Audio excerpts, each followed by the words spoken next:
Now streaming live. But we might be going live, guys. Okay.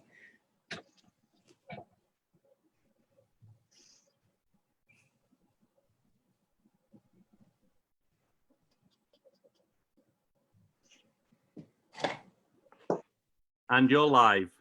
Hello, welcome to Mental Health TV.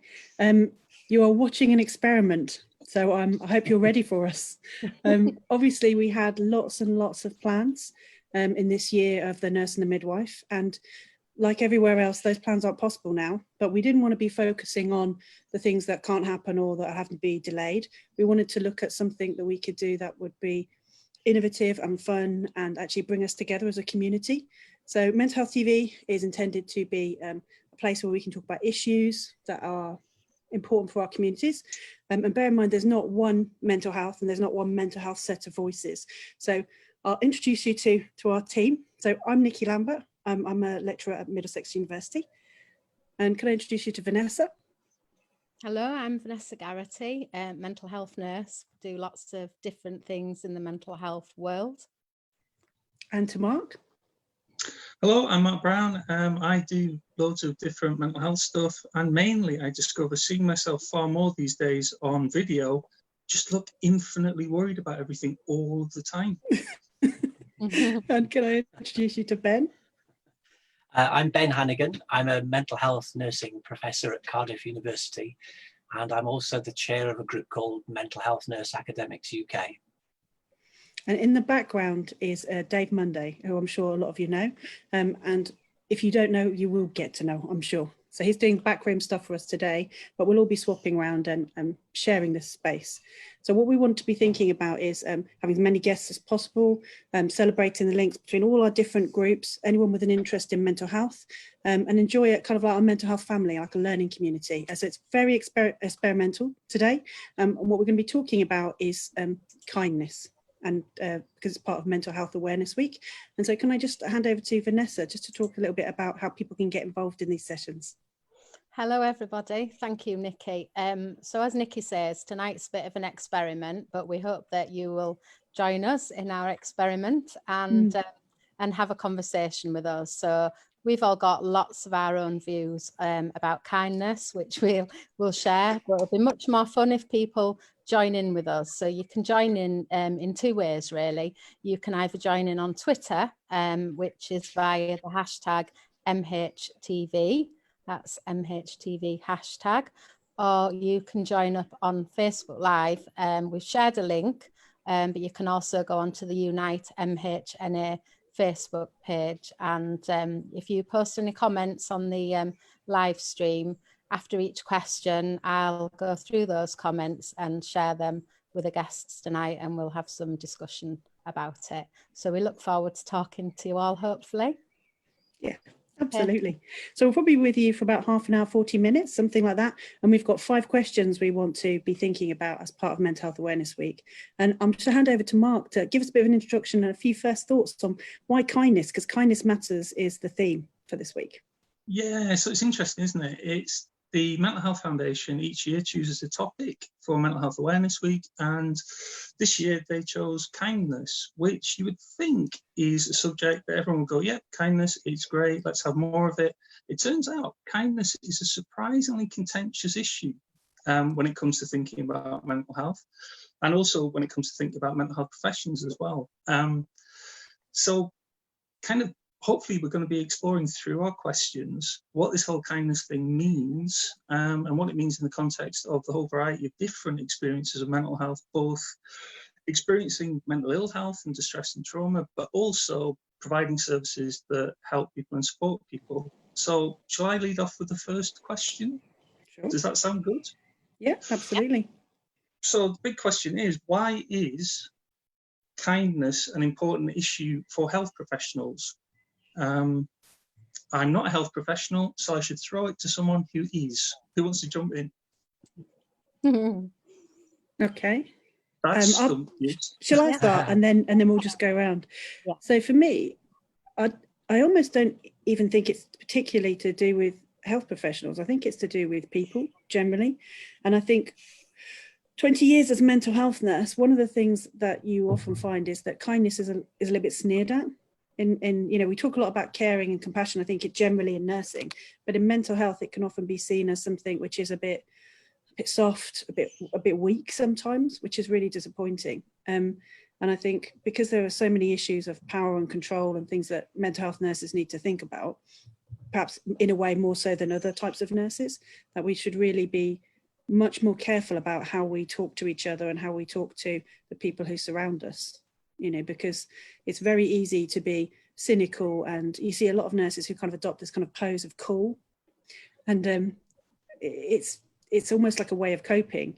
But to try and cope by sort of being cynical and being cut off and being sort of a bit brutal to other people, it isn't a way of surviving in this business. It hollers you out, and not only do you become a really bad nurse, but you become a bit of a damaged person. I think that that's a real shame that our systems do that to us and to people we're trying to help. Anyone else? Yeah, I'll just yeah, I mean, I agree with everything you've just said, Nicky, and I think kindness is quite a loaded term, really, and it kind of fits in with the ongoing discussions about whether nurses are educated or whether they're angels, and the concept that you know, we don't want to be associated with angels, we want to be known as being academic. And in some ways I feel that the two shouldn't be polarized. We should be able to be kind as well as being educated, and we should be able to do both of those things together. But equally, we are human as well, and I think for me that's part of kindness, that none of us are infallible. So I think, like you said, sometimes as a mental health nurse, you can distance yourself professionally because you're struggling to deal with quite difficult experiences and human pain and suffering. And it's about recognizing that, isn't it? And also being kind to each other and kind to yourself. But also sometimes I think kindness can be quite superficial. So it's not enough to be, you know, nice to someone and have a nice tone of voice with somebody and do a kind act like buy somebody a bunch of flowers. Sometimes kindness takes courage. So sometimes kindness is about standing up for somebody, about advocating for somebody, and that takes courage as well, is my thinking. So you're linking it much more to doing something. It's not just a thought, it's an action. Is that what you're saying? Yeah, absolutely. Yeah. Can we bring in our very own Angel Ben on this? I wouldn't want, yeah, and I wouldn't want to be unkind to the idea of kindness, because I think kindness is important. So that I would like to think, I suppose we'd all like to think, that in our everyday interactions, the kind of way in which we orient to other people, that we're kind. But I suppose I'm not sure that in and of itself that's sufficient, because there's a lot of things that are beyond the individual and the individual interaction that, for example, will affect people's mental health. So kindness as something that might manifest through people's actions or their behavior, the way that they listen to other people, orient to others is important. But it's not going to itself do anything to alleviate the material conditions that might make people's lives very difficult, that will cause them distress. So kindness doesn't change. Kindness through individuals doesn't do anything to alleviate poverty, for example. It won't improve people's housing. It won't improve their life opportunities. And these are also really, these kind of structural things are really important as well. But you know, as I say, I wouldn't want to be unkind to kindness. Who could argue against kindness? But is it enough? You have been arguing against kindness. Well, no, so just being just problematizing it a little bit. Yeah. So if correct me if I'm wrong, are you saying something like if it doesn't solve world poverty, then kindness is of limited use? Is it? What about for the individow? Because obviously, yeah, for the individual, I can think of time when people have been kind sure. to me, and it's really changed my life. Yeah, that's right. So yeah, because the danger of what I've just said, I suppose, is it completely kind of undermines the value of, you know, the interaction between two people, for example. So no, I'd be careful about that. I suppose I'm saying that it's not the only thing that we might want, but it's it's a good thing, it's a positive thing, but not the only thing. I've been helped by people who've been kind to me. I would like to think that other people have been helped when I've been kind to them. But it ignores things like power, perhaps, or structural inequalities, which I think are really important. But maybe that's missing the point. Maybe that's next year's theme for Mental Health Awareness Week. Structural inequalities. Could be. Okay. Mark, have we answered your question, or have we just made the question more confusing? Well, you problematized the idea of kindness, which is kind of interesting, because that's the response that I've seen very much from people on social media. The idea that kindness is like putting some icing on a dog food cake. Great if you're a dog, but none of us are, apart from those of us who are dogs, but who probably aren't listening this evening, and are probably licking their knackers. Thanks for that. That's helpful. So I think that, it's an interesting question for me, and I think it's a question that a lot of people ask, which is if services don't feel kind, can the people who work within them, through their kindness, redeem them or change them? Because I can think of situations where I've been the massive beneficiary of people's kindness within situations that they and I would agree were unfair. So, thinking about people who gave me a nice little cheeky hint, filling in benefits forms when they didn't have to. People who, offered me a cigarette when it was against the rules, when I still smoked and you could still smoke places, stuff like that. But it's been interesting that people have seen kindness, certainly looking on social media, kindness as if it was part of the argument about politeness. Looking at it in the context of it's very unkind to criticise the current government when so many of them have been ill during this crisis. Have you no humanity in you? And I think the thing that I keep thinking about in relation to kindness is bad things happen when we treat people as objects. And the question about whether kindness is redeeming or not isn't necessarily a question about charity and a question about being nice to people. It's the extent to which kindness might prevent us and other people regarding us as objects, as things rather than human beings. But it's a weird one for an awareness week, as Ben's saying, because it's really hard to disagree with kindness until you talk about it, and then you realise you kind of do, sort of, which sounds really weird. Yeah, it was going to be sleep, wasn't it? The theme was going to be sleep, and then they just jumped it at the last minute and went with kindness. Is that right? In a strange way. That's interesting. It's a bold choice, isn't it? Because, if you Google like kindness, the first thing you see is those awful kind of little trite, twee, like flowery quotes. And I don't think they get to the heart of what kindness actually is. And as Mark's been saying, it's about this, recognizing the humanity in other people, and maybe even the humanity and the frailty in ourselves as well. And that is really revealing. It can be really frightening. It can be, but it's the only thing that makes anything worthwhile, isn't it? For me, the human experience and being able to connect up with people in a really sort of real sense. But I think maybe we forget that every day. So there's something about maybe the COVID situation that's made this a slightly different experience. So do you want to say anything about that, Ben? So has COVID made us kinder, less kind? What you've just maybe, it'd be really interesting, wouldn't it, if somebody from the Mental Health Foundation were to, by chance, be listening into this conversation, and might actually send a message that will reach the secret WhatsApp group that we have between us, and tell us why it was that sleep became kindness at the last minute. And I wonder if it might have been, in the context of a growing pandemic and this sense of crisis that has enveloped all of us, which it has, because we're meeting in the most extraordinary and exceptional times, aren't we? Where kindness, so kindness not only to others but also to self. Kind of thinking of this kindness to self idea earlier, that which we haven't kind of touched on yet, but in the pandemic, in a state of crisis, kindness to self might just allow us to give a little slack, you know, that this is not normal. You know, I wake up at night, I'm anxious with all of this, and I worry for people close to me, and I don't like what I see on the news.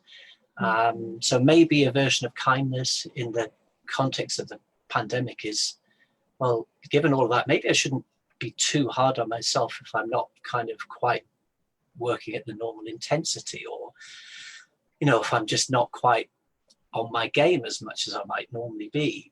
You know, it's allowing ourselves a little bit of latitude, and then to others, you know, extending that to others as well. So, you know, this is not the time to be expecting that, you know, just getting on with our lives and doing normal things is tough. It's hard. So maybe kindness might manifest in the way in which we recognize that, and expect just a little different from ourselves and others. I wonder if it's as well because obviously the human condition, we are kind of programmed to need connection, and at the moment we can't really have connection physically with family and friends and stuff. So I think that we're seeing a lot more sort of behavioural acts of kindness, that people are being kind in their behaviour towards each other. And also I've been thinking that, you know, kindness is linked to empathy, isn't it? I think so.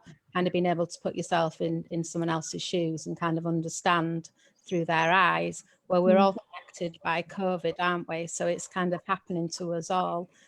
So on a broader level, I think it's uniting us all. I mean, obviously it's quite nuanced. There are lots of examples where we're not being kind, and there's lots of examples where people are being divided. And I think at first, you know, the social distancing is an example, isn't it? At first, everyone was adhering to social distancing, and now, you know, with the latest government advice, a lot of people aren't adhering to social distancing. So there's lots more kind of tension that we're seeing around people who are going out and people who aren't, and people kind of judging each other a little bit more. But I think that's all linked to fear as well, isn't it? What Ben was saying, that for many of us, it is quite a frightening time for all of us, in fact. And, you know, sometimes if you're scared and fearful, that is a time when you're probably less likely to be kind because of the whole kind of fight or flight reaction. So I think, yeah, it's a difficult one. It does seem to make sense to me, really, that we kind of are talking about kindness at this moment in time, but I think it's a much more nuanced kind of conversation than kind of what it first appears. And, you know, one other thing for me is political, really, and that's, you know, clapping for nurses. You know, there are a lot of nurses and clinicians who, you know, obviously like the fact that the public are clapping for us, but we can also say that it isn't changing anything, is it? It isn't changing the fact that nurses are going out onto the front line with, you know, lack of PPE, that, you know, nurses and, you know, not just nurses, but healthcare professionals are dying on the front line at the moment. It doesn't change any of those things. So I have like, you know, really mixed views about it. And I'm someone that I will try not to see things in black and white, because I think some people like that, and for some people as well who might have, you know, family and friends who are nurses and things, it might make them feel that they're doing something by going outside and everyone being united together on a Thursday night. But equally, you know, it can also create tension, and for other people they feel that it's, you know, quite insulting, really, to go out and clap for people when actually we need more than clapping at the moment. So yeah, it's a political point, but I feel it's quite an important one at the moment to make. Yes, I guess something Mark was raising earlier on was this idea that it's only kind if the other person wants it. Did you want to say a bit more about that? Because I don't want to nick your good idea there, Mark. Oh, well, you were very lucky to witness the one good idea this decade. I think, like, looking at kind of some kind of public responses to this beyond the mental health charities and the mental health trusts and all that, who put out very much the same quality of stuff they put out on every awareness day and every awareness week and every awareness month. There's a sense in which I think people feel quite offended by the positioning of kindness, or the perceived positioning of kindness, as being allied to charity, and that being the opposite of rights. So the idea of charity and the idea of depending on the kindness of others is quite uncomfortable if what you want is equality and the certainty of knowing that you're entitled to the care and support and regard that you need. And I think that's part of where some of the tension comes. So there'll be a lot of people just going, yeah, kindness, a lot of rubbish, we should be angry. Why should I be kind to you? You failed to give me a service, or you've harmed me in the past, or you're going to harm me in the future. Other people going, well, it's about kindness. I'm supporting my friends, but you're not supporting my friends. So how are you kind like me? And I think it's really interesting kind of looking at it in those terms, like whether kindness does move things closer to equality or not, because there's always a massive tension in mental health between the idea of charity and the idea of state provision. State provision is a right, people assume. Charity as something where you live at the largesse of others, which might change.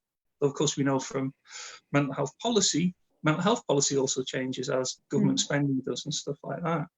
So I think the feeling of living on other people's kindness is one that very, very much is a triggering one if that is what you feel like has been the only way in which you've been able to live. It's a very unstable thing.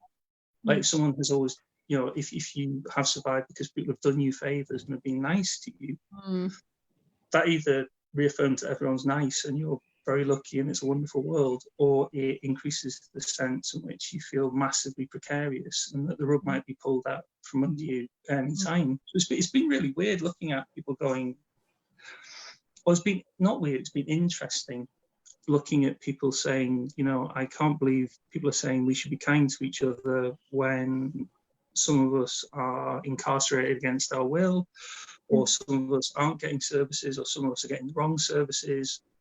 I think that's the notion that kindness kind of will cancel out inequality as if it was a kind of antacid that you add.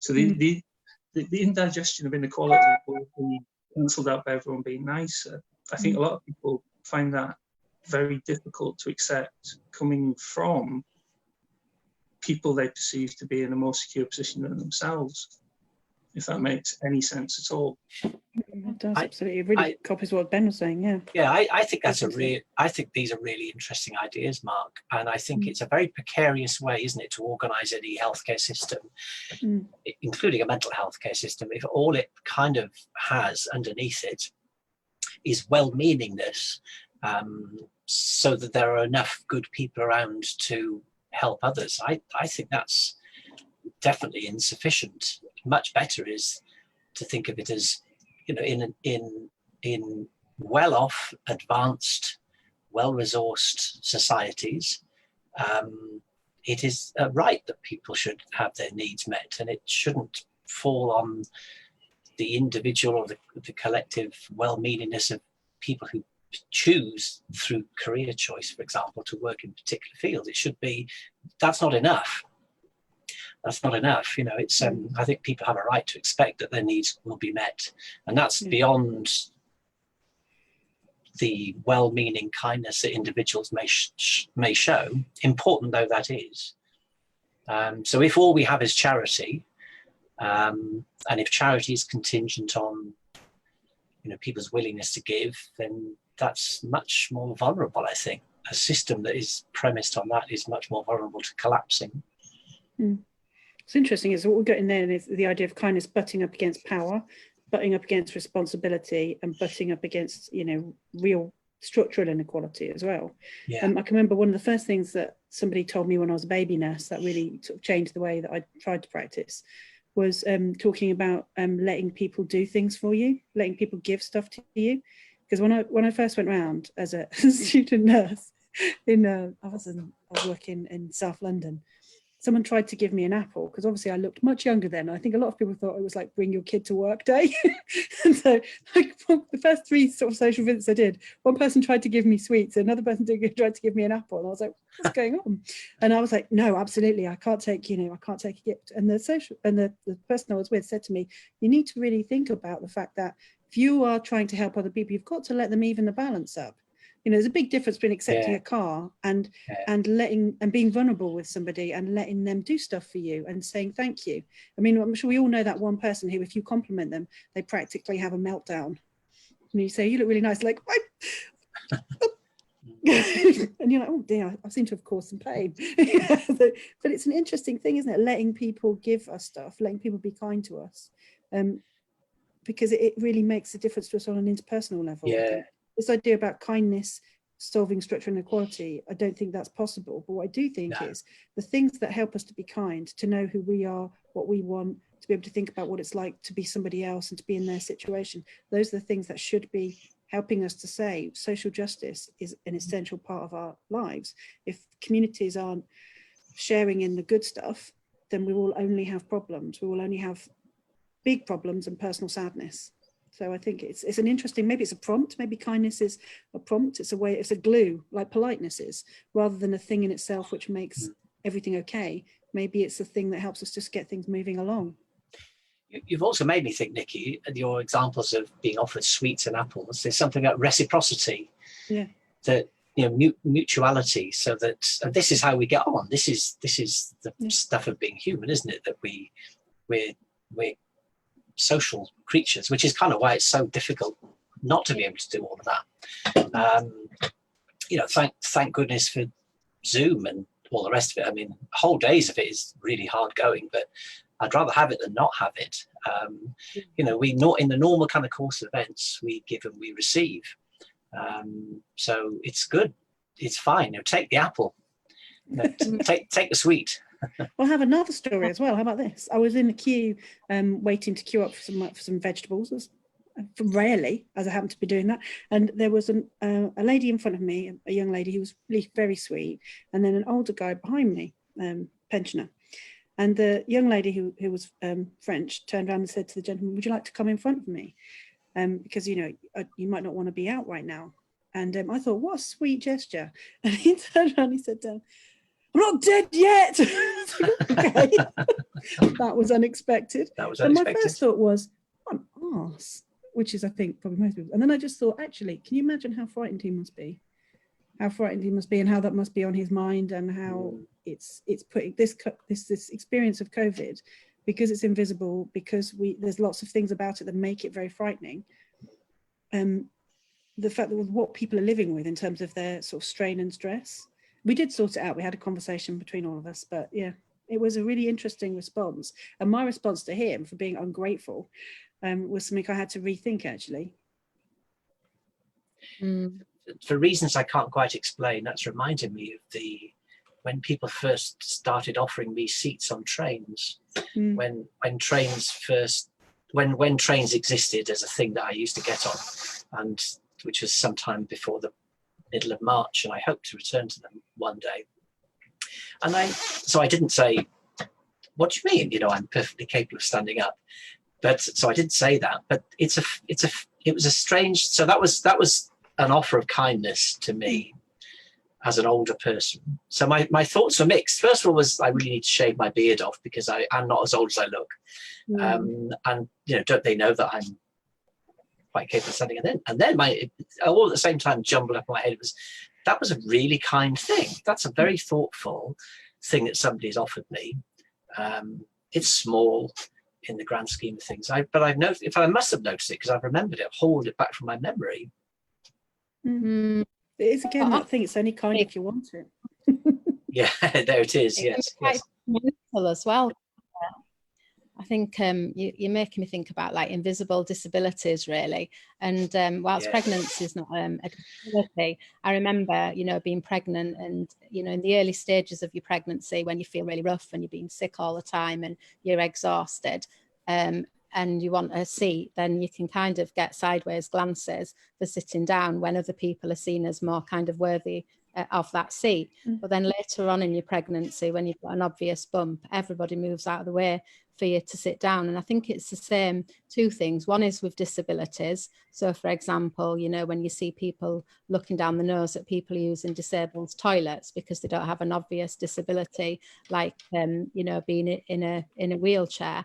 And also I think slightly different but related, lots of comments you see about, so when we were all in, you know, complete lockdown, nurses who don't go out in uniforms, people being judgmental about seeing the same person leaving the house and coming back at the same time every day.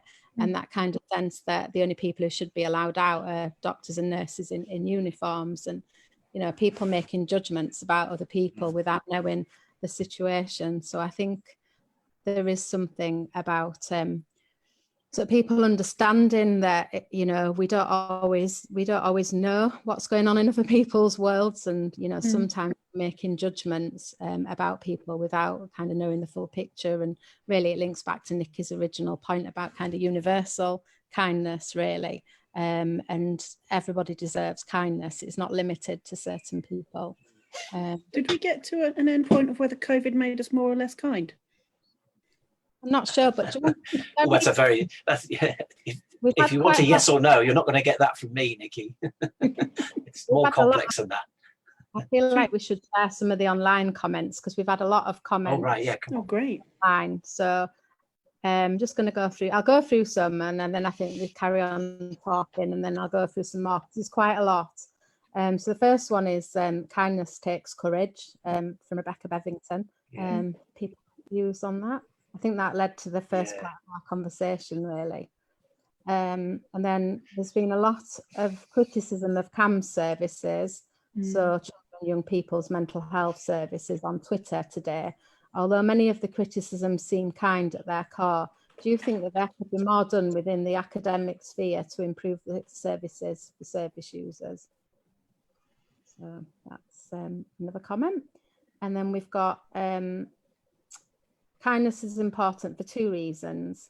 Because it's not a given, a piece of furniture in services, it has to be brought and kept by the people there. And kindness is arguably the principle that underpins the meaning of the work, as well as make real specific ideas such as least restrictive practice, best interests, basically criticism of the 6 C's in a sense, to talk about kind of more tangible examples, really. So have we got any thoughts there? Mark, you were going to come in earlier on, did you? Yeah, I was just thinking kind of more about the experience of being on the receiving end of kindness. And Nicky, you were talking about, you know, the one person who always bats away the compliment, etc., etc. And I think one of the things that's difficult about mental health often is our conflicting wishes to be cared for and to be autonomous. So being able to do what we want, but also to be caught if we fall. And the thing that's most difficult about accepting kindness rather than rights, I think, is that kind of mixture of shame and pride, which kind of work in the same way. It's very, very difficult to accept someone's kindness, either when you feel shameful for needing it, or you feel like the conditions for accepting their kindness are that you have to stop regarding all of the things you've tried to do for yourself as being useful because they've walked in and showed you a better path or a better way. And I think that tension's kind of always there. So it's like, it takes courage to be kind, but it also takes courage to accept kindness as well. Which I think we kind of underestimate, because we look at kindness a bit like getting up on Christmas morning and opening your stocking. Like, oh my God, these benevolent people have given us some wonderful kindnesses. And that's not how it feels from a position of exclusion or inequality. It feels like, oh my God, your helicopter's landed. Thank you, Noel Edmonds, for distributing fresh socks to all us poor orphans. Yeah, do you think that makes me think about working in the prisons, actually? Because, you know, having worked in prisons as a mental health nurse, I think you're very conscious that you can leave at the end of the day. You're very conscious that you're wearing the keys that open the door. and that you can leave, and that there is a real kind of power dynamic when you see people. But I think you can still be kind to people within a system that's really oppressive. And I think for me, what was really important was about being human with people. So it was about kind of finding out who the people were that I was supporting kind of before they went into prison, and having that rapport with somebody. So they didn't feel that you would be, I mean, I'm sure they did at times, but my intention was that they didn't feel that I was patronizing them or being paternalistic. I was often talking to them. And I worked with, you know, prisons, so with women who are pregnant or with babies. So being a mother myself, I was able to kind of share some of my sort of maternal experiences, you know, obviously within boundaries and things, but just in a way that, you know, allows you to connect with people and show some sort of equality, whilst acknowledging that there is a power dynamic. But there's also, you know, there were things that you could do within that in terms of advocating for people and helping people feel that they did have some freedom of movement, even though they were within their prison system. I think I worry as well that we put particularly students into a system that shapes them to be unkind, and that the kind ones are the ones that get it first, and that worries me. You know, that I think back over the times when I've been like a charge nurse and a ward manager and things like that, and I think, did I do enough to let that kindness, the natural kindness and goodness that's in most people, actually flourish? And I worry, you know, about role modeling and things like that, to make sure that the stuff that we do is kind. And that happens all the time. I mean, I can remember I was reading, because I'm an external examiner for loads of different places. I can remember back in the day reading some feedback and thinking, this is written by a mental health nurse and an academic, so they should be smart and they should be kind, and this is rude, you know. And it's all about somebody else's attitude. And I think there's something around maybe how we create the conditions to allow other people to be kind or to receive kindness as well, maybe how we role model it as well. Yeah, I think you're right, because it can be difficult as a student, especially if you feel that you're kind of breaking some rules, and you're not actually sure what the rules are, or how far you can push things. And again, you know, like thinking about in prisons, things like, you know, when I've made people, you know, a cup of tea, and you're not supposed to give people a cup. And when I've run workshops and, you know, plastic cups have been brought in for the prisoners and we've been given normal cups, I've drunk out of a plastic cup. I've asked all the other people to drink out of a plastic cup, because it's about kind of creating that kind of human connection, and that we're all the same. And simple things like a cup or a different toilet or whatever can create massive barriers, and then I think invalidate any kindness and make it seem really paternalistic to people. It's where it all links around to recovery working as well, doesn't it? And I mean, if you think that a toilet is not acceptable for you to use, it's not acceptable for anybody to use. And I'm not even sure that's about kindness. That's about being a person and understanding everybody else as a person too. And one of the things, and it links absolutely back to what Mark was saying about how people can be made into objects by systems, and that can be staff and it can be service users just the same. I think that's the thing to fight against, for sure. I'm quite struck by what you said, Vanessa, your example there of your interactions in prison. And it's just made me think about how kindness can make a difference. So this is a risk of completely tipping on its head everything I said, 40 minutes ago or something. But, in a very kind of difficult place like a prison, for all the obvious reasons, a small act of kindness, which shows some kind of solidarity or human connection, maybe it's actually quite powerful. That sounded quite powerful, that. I think it is, and that's why, not a plug for prison mental health nursing, but I think that's why working in prisons as a mental health nurse can be incredibly satisfying, because it is literally about the therapeutic relationship most of the time. Most of the work I did, it wasn't any kind of massively evidence-based kind of intervention. It was about kind of having a rapport with people, being there for people, like say, connecting with people, and that can make a massive difference. And you should never underestimate how important that is. And it's a really important and really fundamental skill, I think, in mental health nursing, for definite. And why our profession is so special and privileged, and why I love mental health nursing, I guess. We've actually already on 40 minutes, guys. Wow. True mental health chatters there. I guess that we've got a lot of comments on social media as well. Yeah. Do you want me to go through a few more? Let's have a few, and then we need to wrap up in a bit. Yeah. So I'm just gonna. There's a lot. I didn't answer the CAMS one, did I? Which was, you looked at me, Vanessa. I can see around what nurses in universities can do. Yeah. And I'm trying to remember what the kind of detail was, but it probably takes us away from a discussion on kindness. But so maybe it's for another one of these MHTV discussions, just around the relationships between research, practice, and services.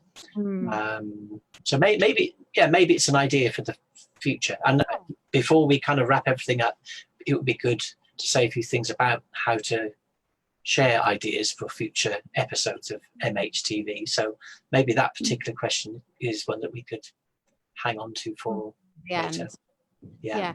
So if I go through some of the social media comments, and then I think, Ben, like you say at the end, if you can talk a little bit about kind of how people can get involved, that would kind of lead us nicely towards the conclusion, wouldn't it? So so we've got here, I'm not going to go through everyone's names because we haven't got time, but can we argue against kindness? I wonder about self-compassion. I think that's a really important point, and a lot of what we've been saying tonight about kind of what can inhibit kindness. And someone's put, it's the little things that count, small things can have a massive effect, which again, we've talked about, haven't we?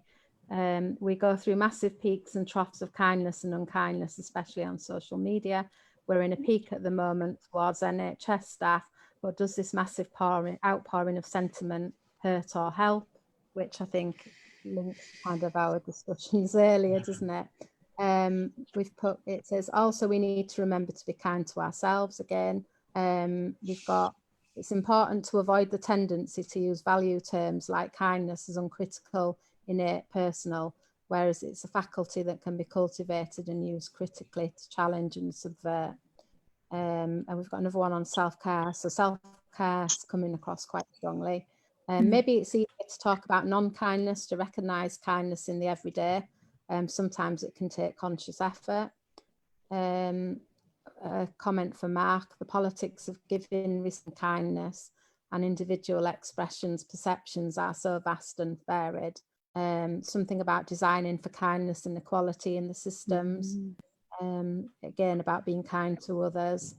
About celebrating acts of kindness in our communities, and that how coronavirus has brought us all together in that sense.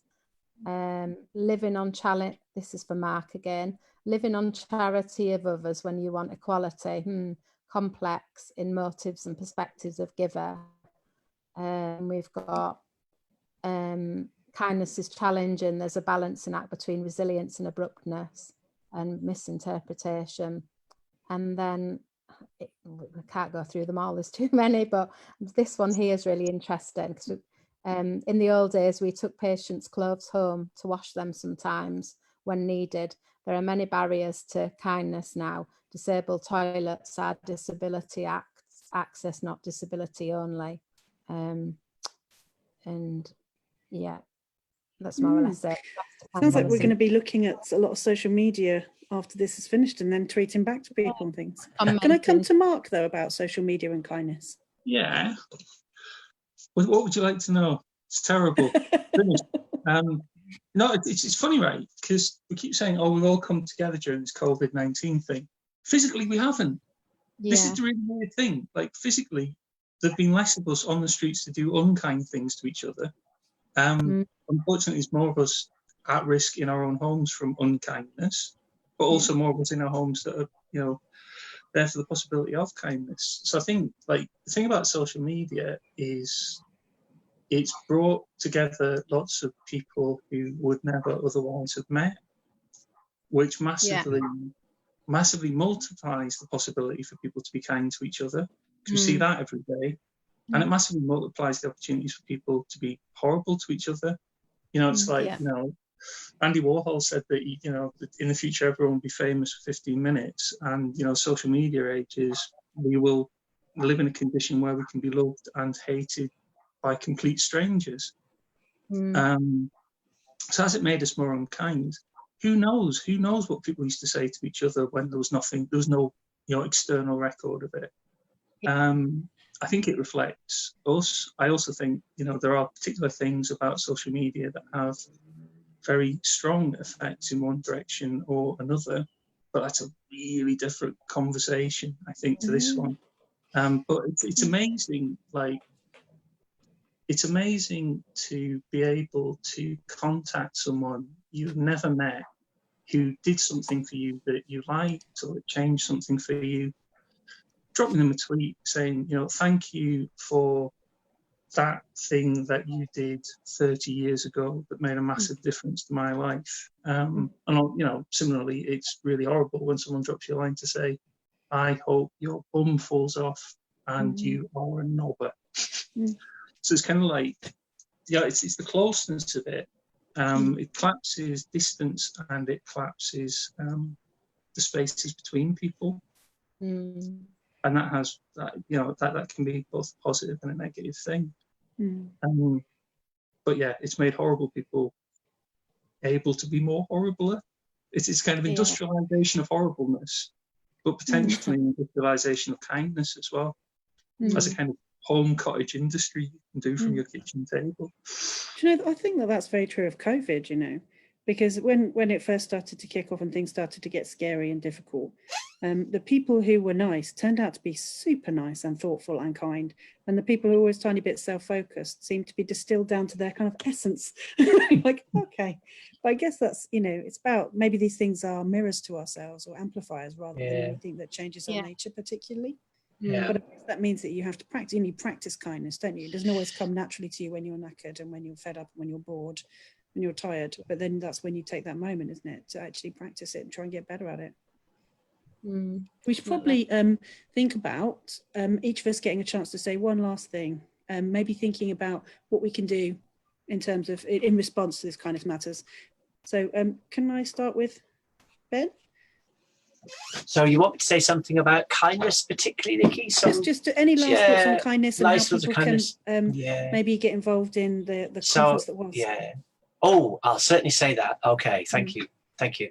On kindness, lest I overstated my unkindness about kindness at the beginning, I'll moderate that a little bit because I think it is important, but it is definitely not the only thing. So that's my kind of closing thought on kindness.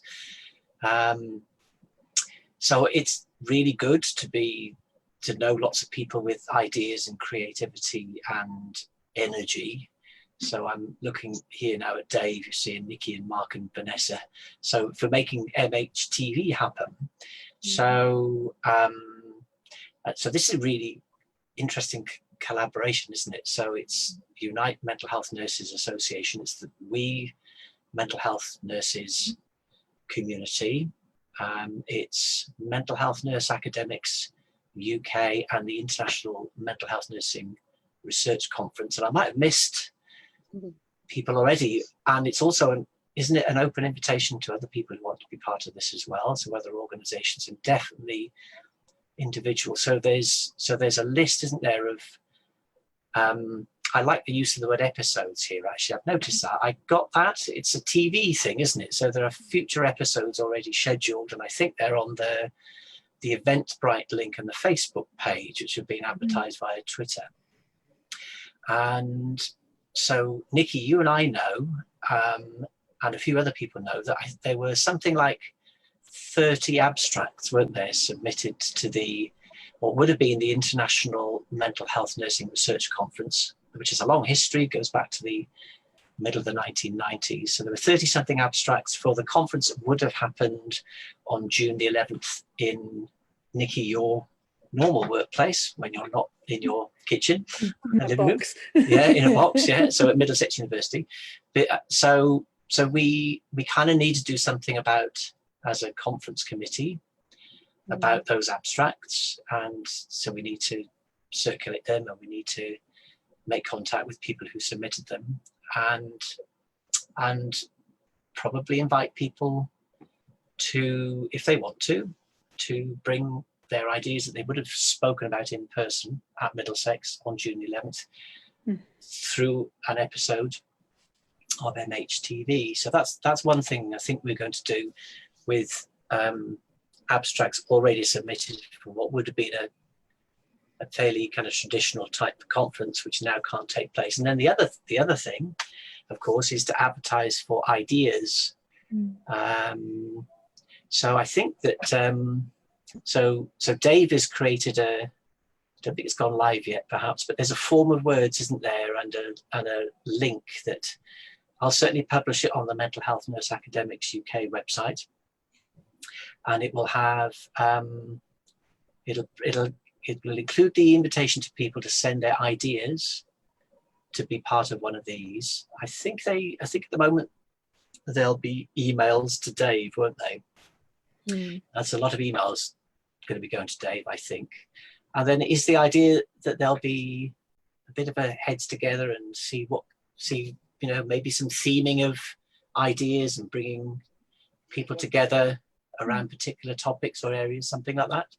Yeah, it's even, I think what's really good about it is in the past, if you came to the conference, you came to the conference, whereas now the conference is coming to you. Yeah. Yes. So be warned, everybody, it's coming for you. It is coming, yes, that's right. We'll group them into themes and actually just have theme Yeah. discussions on it and welcome as many comments as possible. Yeah, most Thank definitely. you. Vanessa? Yeah, just I suppose my comment is really that we have to acknowledge that there are things that inhibit kindness around systems, inequality, power, paternalism, but that shouldn't stop us being kind. I think being aware of those things helps. Being kind is about connection and humanity, isn't it? And being human, and we can all do that. But I think, as came across on social media as well, it's about being kind to ourselves as well, isn't it? And to each other, which is, really important at the moment. And I also just quickly to say thank you to everybody who comments to us tonight. And unfortunately, I couldn't get through them all because there were a lot. But we will go through the hashtag and we will look on Facebook and we will respond to any specific questions. And as Ben's talked about, kind of providing ideas for future episodes as well. If you want to tweet us as well at the MHTV hashtag, we will keep an eye on the hashtag, and that'll be another way of sharing ideas and speakers, or if you're wanting to participate in a future episode. So thank you, everyone. Yeah. Mark? My final thought about kindness is I remember reading John O'Farrell's book, Things Can Only Get Better, about being a long-term Labour activist. And he tells a story of being at a kind of student politics party and there being a number of anti-apartheid activists there and witnessing a member of, a student political group listening to the terrible stories about what had happened to them in South Africa and the terrible privations they've been through. And their answer was, unfortunately, I can't do anything about that, but I can give you a hug.